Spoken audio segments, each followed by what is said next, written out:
China already പിടുത്തം വിട്ട് കഴിഞ്ഞു. 2025 അവർ സൂപ്പർ പവർ ആവാനുള്ള തയ്യാറെടുപ്പിലാണ്. അമ്പരിപ്പിക്കുന്ന അമ്പരച്ചുംബികൾ, റോബോട്ടിക് സിറ്റീസാ, അത്യാധുനിക ഇൻഫ്രാസ്ട്രക്ചർ.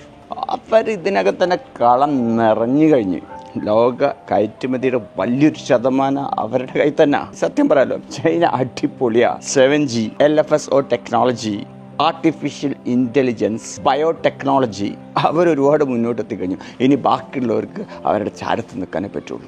ലോകം ഇങ്ങനെ മുന്നേറുമ്പോൾ നമ്മളെന്താ ചെയ്യണത്? എവിടെയെങ്കിലും പൊളിക്കാത്ത പള്ളിയുണ്ടോ? അല്ലെങ്കിൽ പൊളിഞ്ഞ പള്ളിക്ക് കരഞ്ഞത് മതിയായോ?